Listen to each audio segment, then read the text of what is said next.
Magandang hapon pong muli sa bawat isa. Tunay nga na purihin po natin ang ating Panginoon at nasa pang last Thursday na tayo ng ating tema na generosity. At ngayong gabi, ang ating tatalakayin is generosity, giving your best to God. At yung ating pong text ay katulad ng binasa kanina ng ating kapatid, Romans 12:1 and 2. Sabi diyan, therefore, I urge you, brothers and sisters, in view of God's mercy, to offer your bodies as a living sacrifice, holy and pleasing to God. This is your true and proper worship. Do not conform to the pattern of this world, but be transformed by renewing of your mind. Then you will be able to test and approve what God's will is, His good, pleasing, and perfect will.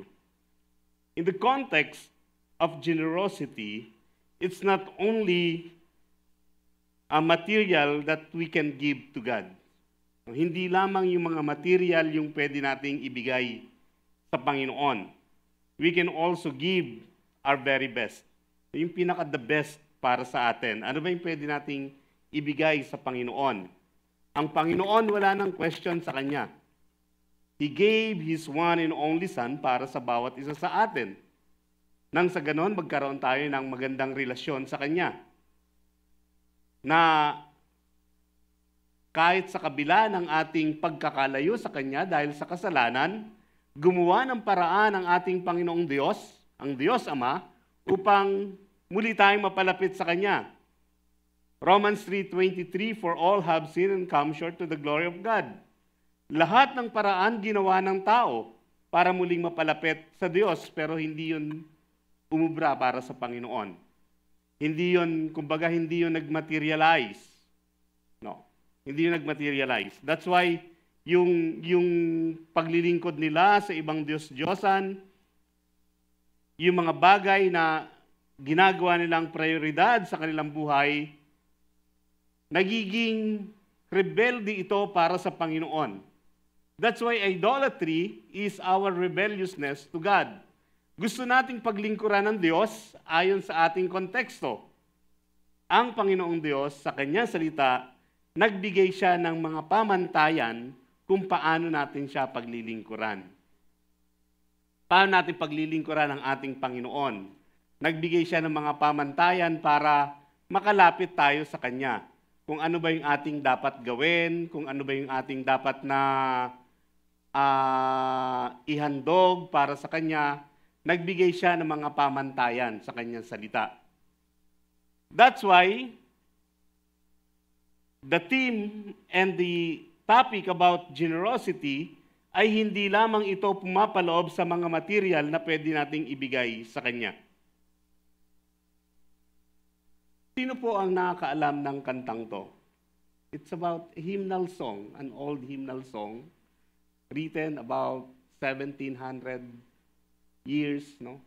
Kung kayo ay lumaki sa background ng mga Baptist or Methodist, no, nakakanta tong hymnal na to.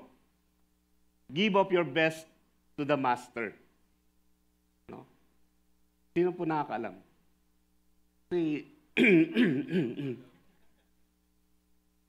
Sabi dyan, give up your best to the Master. Give up the strength of your youth. Throw your soul fresh glowing ardor into the battle for truth. Jesus has set the example. Doubtless was he young and brave. Give him your loyal devotion. Give him the best that you have. Give up your best to the Master. Give up the strength of your youth. Clad in salvation's full armor, join in the battle for truth. Yun po yung tono nun. Alam niyo po, pag may problema ako, ang ginagawa ko, kumakanta ako. Opo, doon ko po napapatunayan na mas magaang pala yung problema ko kaysa sa boses ko. So, ibig sabihin, hindi pa ganun kabigat, no? Hindi pa ganun katerible yung problema ko. Doon ko napapatunayan. No? So, in the context of generosity, it's not only what we give in terms of material things, but also giving generously our service, our very best to God, the service that we can offer to Him. Sabi nga nung message natin nung last Sunday, 2 Corinthians chapter 8, verse 5, dun sa mga taga-Macedonians, sabi ni Apostle Pablo sa kanyang kwento, and they exceeded our expectations. They gave themselves first of all to the Lord, and then, by the will of God, also to us. Sabi doon, nalampasan nila yung aming expectation sa kanila. Na bagamat hirap na hirap sila, ibinigay nila yung kanilang sarili sa Panginoon. What does it mean? No? They offer themselves to God. Anuman yung aming kalagayan, pwede kaming makilahok doon sa ministry ng generosity. Ngayong gabi, mga minamahal, meron po tayong 3 na pag-uusapan. 3 puntos.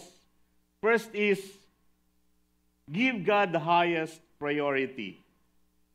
A reasonable service to God. Number 2 is, give to God our strength. Katulad ng ating kinanta, to share the good news of salvation. And number 3, give to God our loyalty. First, give God our highest priority. Meron pong 3 magkakaibigan. Si baka, si manok, at si baboy. Sa kanilang masayang buhay, meron dumating na balita, no, sa kanilang farm. Sabi nung nagbalita sa kanila ay darating yung ating amo at kailangan magbigay tayo ng offering sa kanya. No, you can give your best offering to our master. Sabi nung baka, sige, ibibigay ko sa kanya yung aking pinakamainam na gatas. Yung iba doon, pwede niyang gawing keso. Sabi naman ni manok, ako ang ibibigay ko sa kanya yung aking mga itlog. Kwento to si manok yung nagsasabi. Baka isipin niyo ako eh. No, so sabi diyan, ibibigay ko sa kanya aking mga itlog. So sabi naman nung dalawa, ikaw baboy, ano naman yung pwede mong ibigay sa kanila? O sa ating master? Sabi nung baboy, well, secret, malalaman nyo na lang pagdating nung araw na yon. So, dumating yung araw, dumating yung kanilang amo, nagkaroon ng piging. So, ibinigay ni baka yung kanyang gatas. Ibinigay naman ni manok yung kanyang mga itlog. And then, tumingin-tingin sila sa paligid. Hinahanap nila si baboy. Nasa si baboy? Maya-maya may ipinapasok na mga ham, sausage, bacon, and then yung ulo, lechon. Nakatikim na ba kayo o nakainom na ba kayo ng gatas ng baboy? Wala pa, di ba? Kahit nagpapadede yung baboy sa kanyang mga biik, pero commercially walang gatas ng baboy available. Pero gatas ng baka meron, di ba? O nakatikim na ba kayo ng itlog ng baboy? Itlog ng baka siguro meron, no? Yung sinanglaw doon sa Ilocos. Pero sa baboy wala. No? Only ham, bacon, sausage, and lechon. No? So, yung baboy, ibinigay niya yung kanyang very best. Binigay niya yung kanyang buhay. Kasi hindi naman siya pwedeng magtapyas lang sa kanyang laman ng, no? Ito, konting taba para bacon. No? Konting laman para, hindi naman, binigay niya yung kanyang buhay. He gave his very best to the master. So ngayong hapon, makikita natin, and ini-encourage tayo to give God the highest priority. Verse 1 ng chapter 12, sabi dyan, "Therefore I urge you, brothers and sisters, in view of God's mercy, to offer your bodies as a living sacrifice, holy and pleasing to God. This is your true and proper worship." Sino nakakilala kay Aretha Franklin? Kumanta ng Diamonds Are Forever, kung nanonood kayo ng James Bond, Goldfinger.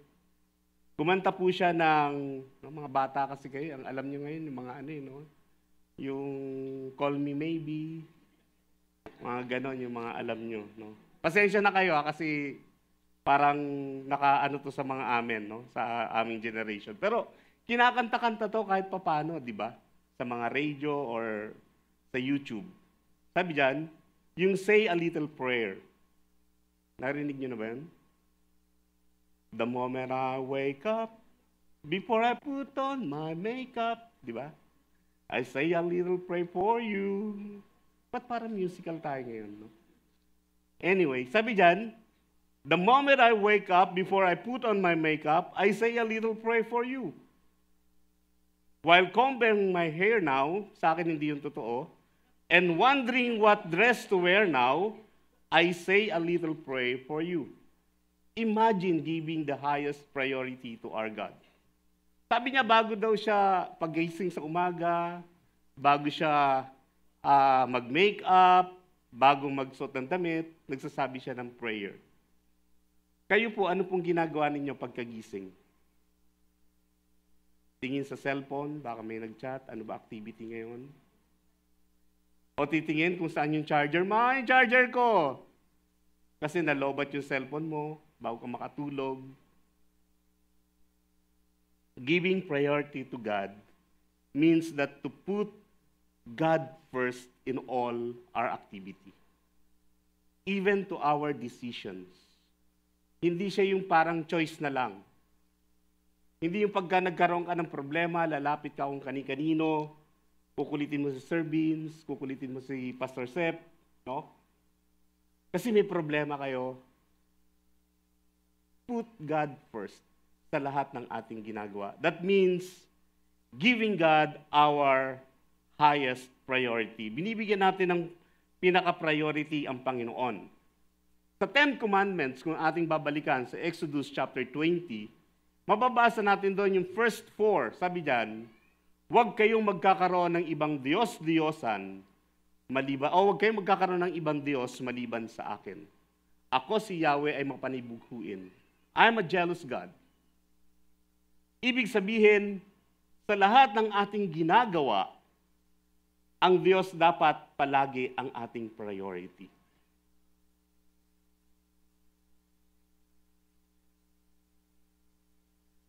Maraming bagay ang nag-o-occupy ng ating time, especially sa ating panahon ngayon, because of the technology.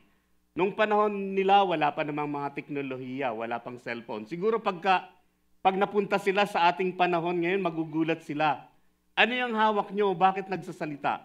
Bakit may napapanood? No? Baka sabihin nila, sabi nga ni Pastor Ronald, baka isipin nila nasa langit na sila. Sa ating panahon ngayon, marami ang nag-o-occupy ng ating priority. Yung ating pag-aaral, yung ating pamilya, even the love life of some of you. No? Parang nagja-juggle na yan kung sino ba yung ating ipa-priority. Again, mga minamahal, kapag pina-prioritize natin ang Panginoon, second na lang yung iba, nagkakaroon tayo ng mas maayos na disposition. Nagkakaroon ng mas maayos na direction yung ating dadaanan sa ating pagdidesisyon, sa ating ginagawa, maging sa ating pakikipasalamuha at pakikipagkapwa-tao. Ang Panginoong Hesukristo, nagbigay siya ng mga panuntunan para mas maging matagumpay tayo sa buhay. Sabi niya sa Matthew chapter 16, 24 to 27, Then Jesus said to his disciples, "Whoever wants to be my disciple must deny themselves and take up their cross and follow me. For whoever wants to save their life will lose it, but whoever loses their life for me will find it. What good it will be for someone to gain the whole world, yet forfeit their soul? Or what can anyone give in exchange for their soul? For the Son of Man is going to come in his Father's glory with his angels, and then he will reward each person according to what they have done." Kung gusto daw nating sumunod sa Kanya, kalimutan daw natin ang ating sarili. Kunin daw natin ang krus, pasanin natin, at sumunod tayo sa Kanya. Isipin natin, ganun ba kabigat? No? Again, yung cross na ito yung nagbibigay sa atin ng decision. No? Vertical, tama ba? And horizontally. Kung paano tayo makitungo sa ating Panginoon, kung paano natin siya sasambahin, kung paano tayo nagpapasakop, at kung paano din naman tayo nakikisalamuha sa mga tao.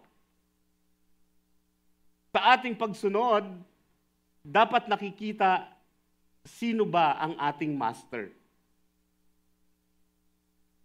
Sa panahon nila Confucius, nakikita kung sino yung master ng isang tao. Pinakikita doon kung paano sila kumain, even kung paano humawak ng chopstick.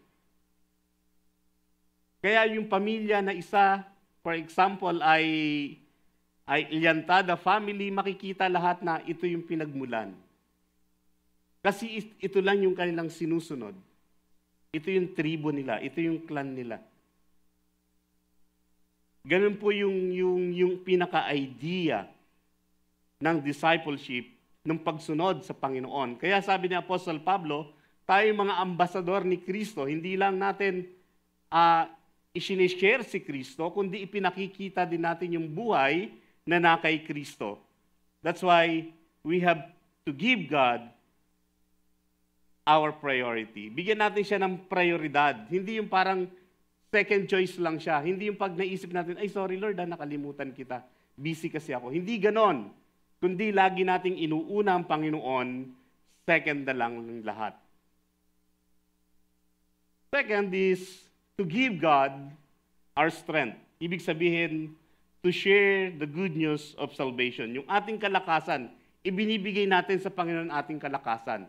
Baka iisipin ninyo, bata pa naman ako, hindi muna ako magsiseryoso sa Panginoon. Hindi muna ako magsiseryoso sa paglilingkod sa Panginoon. Kailan kayo magsiseryoso sa paglilingkod sa Panginoon? Kapag uugod-ugod na kayo? Kapag marami na kayong nararamdaman? No? Hinihingal na rin kayong umakyat sa hagdan, katulad ko? Kailan natin bibigyan? No? Kailan natin ibibigay ang ating buhay at lakas sa Kanya? Give to God our strength. When you decide to serve God with your whole heart and make Him first in your life, your soul will prosper and your joy and peace will increase. Sinasabi ko sa inyo, yes, marami kayong pagdadaanan. Hindi naman ganun kadali ang buhay Kristiyano lang. Maraming challenges. Pero nandun yung galak. Nandun yung kapayapaan sa ating puso. Dahil alam natin, kasama natin ang Diyos. Kakantahin ko sana, kasama natin ang Diyos.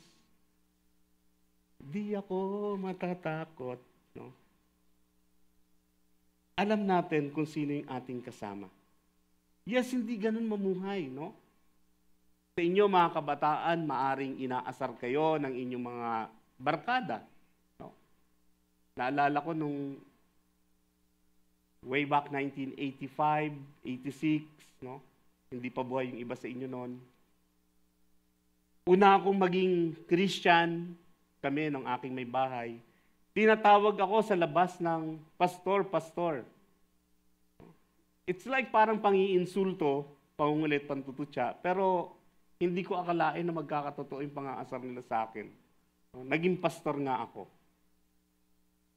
So, 96, 97, hanggang ngayon, naglilingkod ako sa Panginoon bilang isang pastor. Kaya sa verse 1 ng chapter 12, ito yung pakiusap ni Apostle Pablo. Therefore, I urge you, brothers and sisters, in view of God's mercy, to offer your bodies as a living sacrifice, holy and pleasing to God. This is your true and proper worship. Hindi ibig sabihin ni Pablo na ialay natin ang ating sarili para katayin katulad ng baboy. No. Kundi kung papaano natin ibinibigay yung ating lakas para sa ministry. No. Hindi yun nauubos yung ating lakas sa walang kabuluhang bagay. Hindi yun nauubos yung ating lakas dahil busy tayo or ito yung nagbibigay, iba yung nagbibigay ng interest sa ating buhay. Sa mga magulang na katulad ko, yung pag sinabing ibinibigay natin yung ating lakas, ibinibigay din natin yung ating talento. Kung paano natin ginagabayan yung mas nakakabata sa atin. Sa mga estudyante na katulad nyo, paano nyo ibinibigay yung inyong effort sa pag-aaral para mas maparangalan ng ating Panginoon. No? Dapat talas ng isipan ang ginagamit, especially pag-exam, hindi yung talas ng mata. No? Tapos kakalabit-kalabit pa. Number 2. No? Dapat sa ating pag-aaral, ibinibigay natin ang ating pinaka-the best.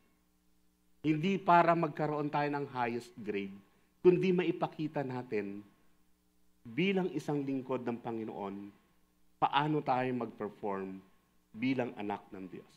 Amen? Sa Timothy, chapter 4, 1 Timothy 4, 7-10, pinalahanan ni Apostol Pablo si Timoteo. Sabi diyan, have nothing to do with godless myths and old wives' tales. Ibig sabihin yung mga chismisan. Noon pa, may mga marites na. Rather, train yourself to be godly. For physical training is of some value, but godliness has value for all things.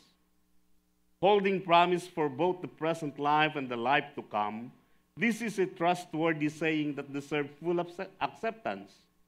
That is why we labor and strive, because we have put our hope in the living God, who is in the Savior of all people, and especially of those who believe. Huwag daw natin aksayahin yung ating oras sa mga godless myths. Ano ba yung ating pinag-aaksayahan ng oras ngayon?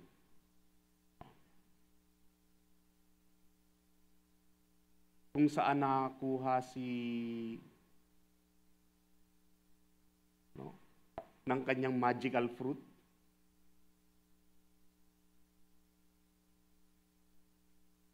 Kung papaano si Goku na isend sa Earth.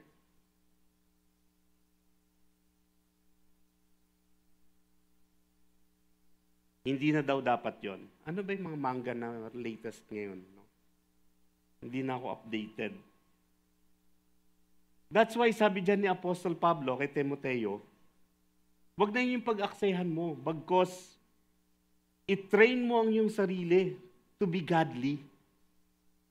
Your spiritual life. Mga minamahal sa panahon ngayon, bakit naliligaw yung mga tao? Bakit sila nagiging greedy? Dahil hindi nila alam kung ano ang kalooban ng Diyos. They thought giving some money to the church, sponsoring some project, magkaroon ng tinatawag na honorable ang kanilang pangalan, it is their way, ticket na nila yon para mapunta sa kalangitan. Hindi natin mababribe ang Panginoon.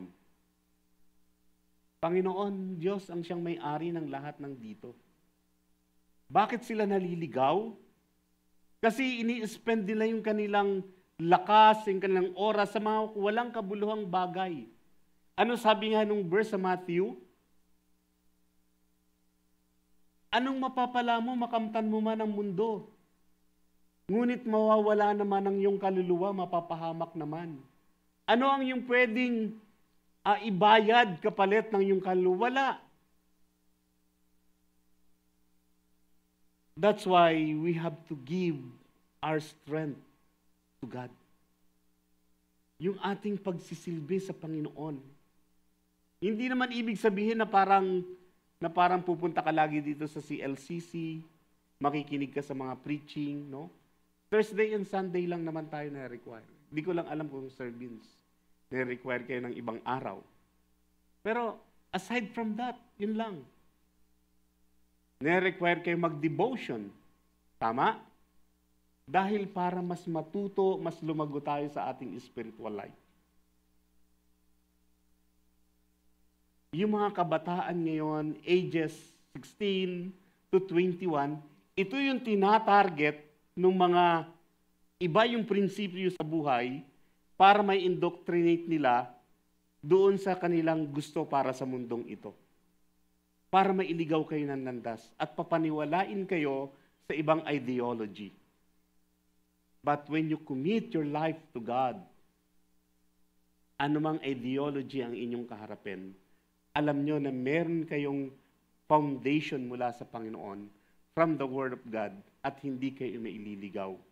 Bakit? Dahil ang salita ng Diyos ang nagtuturo sa atin upang mahalin ang ating kapwa, magpasakop tayo sa Diyos, at magpasakop tayo doon sa itinalaga at in-establish ng Panginoong Diyos. So, be generous, no? So James 4:17, if anyone then knows the good they ought to do and doesn't do it, it is sin for them. Kung alam daw natin kung ano yung tama at hindi natin ginagawa yung tama na yon, nagkakasala tayo. Nagkakasala tayo. Kapag nakikita natin ang ating kapwa na gumagawa ng mali at nananahimik lamang tayo, hindi natin sila sinasaway, hindi natin kinokol yung kanilang attention, tayo din. Kasabwat niya rin sa kanyang paggawa ng mali. Kahit hindi niya tayo kasama na gumagawa ng mali. We have to call their attention. Sabihin natin sa kanilang mali yung kanilang ginagawa. Be generous to your loved ones. Share to them the Word of God.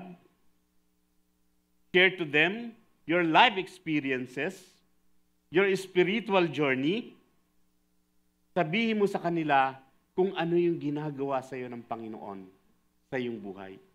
Hindi lamang kung ano yung nakukuha mo, kundi ano ba ginawa sa iyo ng Panginoon. Paano niya binago ang iyong kaisipan, paano niya binabago ang iyong buhay. Number 3, and last, give to God our loyalty, our loyal devotion and commitment. Loyalty and faithfulness ay synonyms daw yan. At ang loyalty ay 24-hour proposition. Hindi ito selective lang. Hindi yung tapat tayo sa Kanya dahil nakaharap siya sa atin at nakikita niya tayo, kundi even nakatalikod or even wala siya. Dapat tapat tayo. Loyal tayo. Amen? Merong traffic enforcer. Nagta-traffic. Dati dyan sa Santa Lucia, wala pa yung tawiran na yan. Meron dyang parang platform. Wala pang kulay blue na pera nung araw. Wala pang blue bills. Yung yellow pa lang. Yung single face pa lang ni Ninoy. Nagta-traffic yung traffic enforcer kasi itong Hill Fernando at saka yung Felix Manalo, diretsuhan po yan. No, hindi ka mag-u-turn. Sabi ng traffic enforcer, sige, may nahuli siya. Binibigyan siya ng violet at saka yellow, na violet at saka red. No? Sabi niya, mga santo, mga santa, tulungan po ninyo ako na wag akong matukso. nagtagumpay siya. And then, maya-maya, may nahuli na naman siya. No? Ang ganda ng kotse. Mercedes. Binibigyan siya ng 2 yellow bill.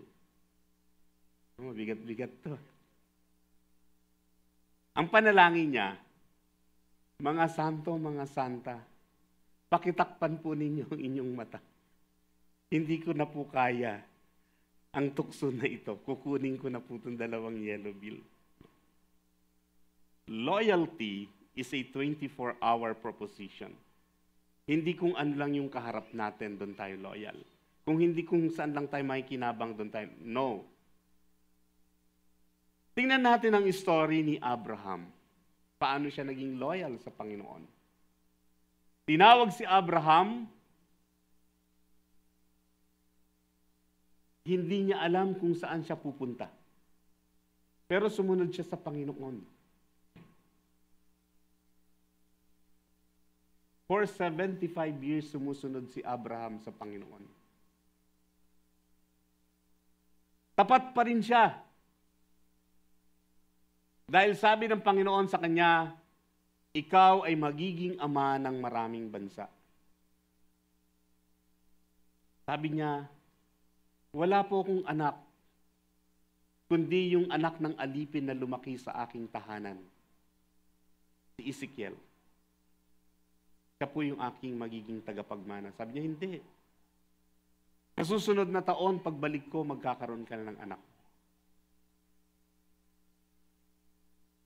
Well, bago naman dumating yung panahon na yon, si Sarah hindi na makapagantay. Gusto niya nang magkaroon din ng anak sana, so ibinigay niya yung kanyang alipin na si Hagar. So si Ismael. Pero sabi ng Panginoon, hindi kay Ismael. Hindi ko sa kanya tutuparin yung aking pangako. Kundi sa iyong anak mismo. Narinig yun ni Sarah, tumawa si Sarah. That's why, ang pangalan ng kanilang anak is Isaac, means laughter. So, parang ang ganda pakinggan, no? Tingnan nyo muna, pagka magbibigay kayo ng pangalan, no, galing sa Bible, tingnan nyo muna kung ano yung meaning. No, so, laughter. Naging tapat si Abraham, even matagal siyang naghintay para sa katuparan ng pangako ng Panginoon. Si Elijah, kinumpront niya yung mga propeta ni Baal.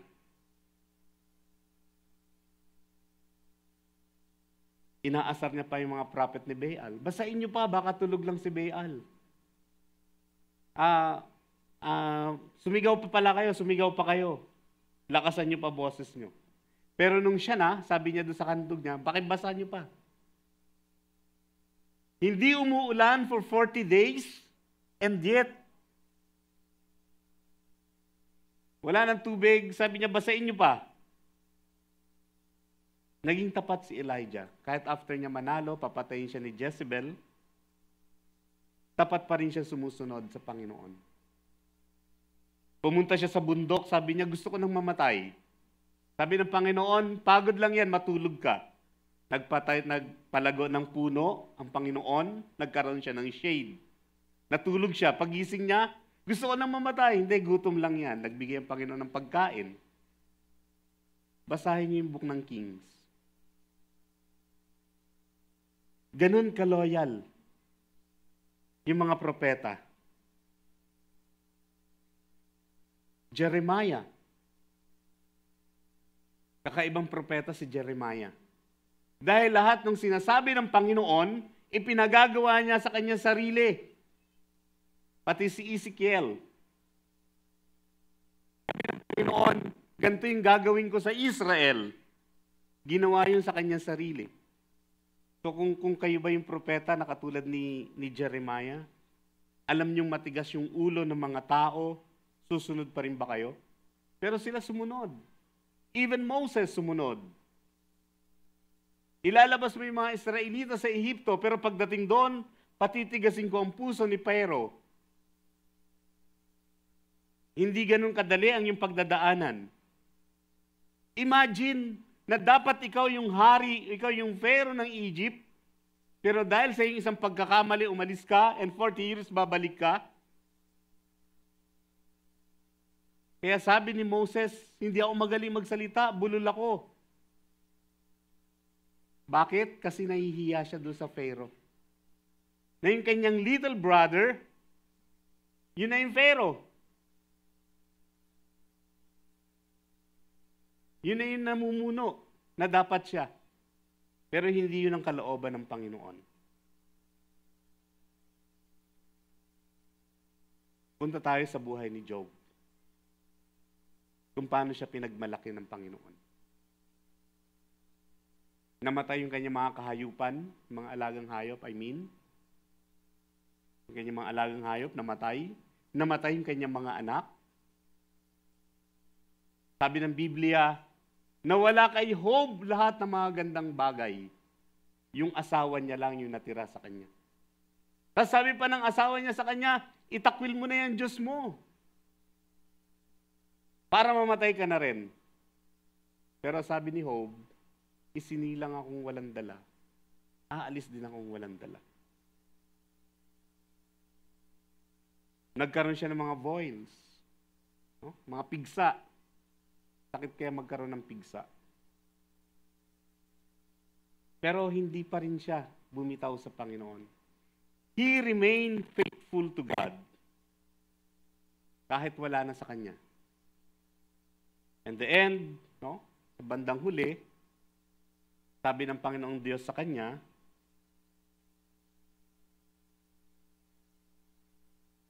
meron akong soberenya sa lahat ng bagay.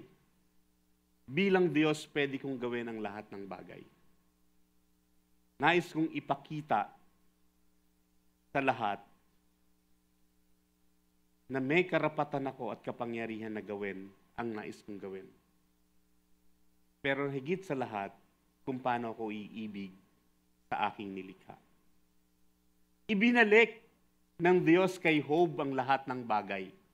At sabi sa Biblia, pag binasa niyo yung Job, yung mga naging anak ni Job, no, yung sumunod na naging anak niya, binigyan ulit siya ng anak, wala silang nakita sa balat ng lupa na kasing ganda, kasing gwapo ng mga anak ni Job. That's why kayong lahat siguro may lahi ni Job. Walang amen? Diba? Sabi ng Biblia, ulitin ko, wala silang nakita na kasing ganda, kasing gwapo ng mga anak ni Job. Kaya sa palagay ko, may lahi kayo ni Job. Amen. Verse 2, do not conform to the pattern of this world, but be transformed by renewing of your mind. Then you will be able to test and approve what God's will is, His good and pleasing and perfect will. Mga minamahal, katulad nga ng sinabi ko kanina, give to God our loyalty. Ano ba ang dinidikta ng mundong ito? Ano ba idinidikta ng salita ng Diyos? Ano ba dinidemand ng mundong ito? Sa generosity, no? Parang, bakit ako magbibigay? Kulang pa nga sa akin to. You know why some of us ay nagiging madamot? Hindi tayo madamot actually. Napapansin niyo yung mga bata? Ages 5, 4, 3, 2, 1. They are willing to share what they have. No? Yung kanilang laruan, yung kanilang pagkain. Pero tayong matatanda, anong ginagawa natin? Huwag yan. Huwag kayo makapaglaro dyan. Ang dungis niya, no? Tinuturuan natin. Sana mabago natin yung cycle. Maturuan natin yung mga bata, mga kapatid nyo, mga anak, na patuloy maging mapagbigay, i-share kung anong meron sa kanila. Sabi ng psychologist, no, ng isang psychologist, alam niyo yung salitang tabula rasa? Sino nakakaalam? Sino yung proponent ng psychology na yun? No? Sino po? Yan Lak? Oh. So sabi doon, tabula rasa is, yung mind daw ng bata is like a blank paper. Ano man ang isulat mo doon, yun yung magiging ugali, karakter ng isang bata. It's the same with us. Tayo mga Kristiyano. Isinulat ng Panginoon yung kanyang salita so that yung mga sinulat na yon, yung kanyang salita, ay mag-manifest sa ating sarili, sa ating isipan, sa ating puso, nang sa ganon, sa ating mga ginagawa, lumalakad tayo, sumusunod tayo doon sa kalooban ng Panginoon. Sabi ng Panginoon sa Kristo, Matthew 5:13-16, "You are the salt of the earth. But if the salt loses his saltiness, how can it be made salty again? It is no longer good for anything except to be thrown out and trampled underfoot. You are the light of the world. A town built on a hill cannot be hidden. Neither do people light a lamp and put it under a bowl. Instead, they put it on its stand, and it gives light to everyone in the house. In the same way, let your light shine before others, that they may see your good deeds and glorify your Father in heaven." Asin daw tayo ng mundong ito. No? Kapag ka nawala na, yung lasa ng asin na yan, wala na rin pakinabang. During 1400 to 1500, no? Naglayag si Magellan. Ang kanyang rason, hindi para mag-conquer ng mga bagong bansa, but to discover new spices and also discover kung saan maraming asin. Napakahalaga nung asin na yon. Yung asin, dahil wala pang ref nung panahon na yon, ito yung nagpipreserve ng mga pagkain. Napaka-importante nung asin. Akala nyo lang nagbibigay ito ng sakit sa bato? Hindi. Nagpipreserve ito ng pagkain. Nagbibigay din ito ng lasa ng pagkain. Now, kung kayo may high blood na, may sakit na kayo sa kidney, sorry na lang. Kailangan na, bawal na sa inyo yung maraming asin. Pero kung healthy kayo, maganda yung asin. Yung mga igorot sa Baguio, sa Mountain Province, sa kanilang paglalakad, kaya sila matibay maglakad, kumakain sila ng ilang piraso ng asin. Purong asin. Nagbibigay sa kanilang lakas para hindi sila ma-dehydrate. Hindi sila manghina. Kapag nawalan daw ito ng lasa, anong ibig sabihin? Wala na. Ganon din sa ating buhay. Asin tayo. Pinipreserve natin ang salita ng Diyos. Pinipreserve natin, ipinamumuhay natin ang salita ng Diyos. Ipinakikita natin sa ating buhay yung mga prinsipyo ng ating Panginoon. Yung ilaw, nung hindi pa na-imbento yung kuryente, nung mga gasera pa lang, sino nakakaranas sa inyo niyan? Gasera. No? Tapos pag gising nyo sa umaga, pag ganun nyo sa ilong, ang ganda. Pero nung ma-imbento yung kuryente, no, syempre nagkaroon ng mas maliwanag. Nung gasera pa lang, nung ilawan pa lang, inilalagay nila ito sa mas mataas na bahagi para makita. Ini-example ito ng Panginoon sa ating buhay. Yung ating buhay magliliwanag. Kung paano pinipreserve natin ang katotohanan ng Diyos, ang prinsipyo ng Biblia, nagliliwanag din ang ating buhay. Nung bata-bata pa ako nung nagtatrabaho ko, hindi ko sinasabi na Kristiyano ako, pero yung aking mga kasamahan, tinatanong ako, "Nick, born again ka siguro? Born again ka?" Bakit nyo nasabi? Kasi, hindi ka sumasama sa amin sa inuman. Kasi, pag nagsasalita ka, yung prinsipyo mo, laging galing sa Biblia. Hindi natin kailangan sabihin na born again ako, pastor ako. Kundi kailangan lang nating ipakita sa ating buhay so that the people will see and judge na tayo po ay mga Kristiyano. Conclusion, generosity is not only limited to giving generously from material possessions, but also giving generously from our service to God through Christ Jesus. Giving generously our life to God means not only our hands, our mouth, or feet, but giving our whole life to God.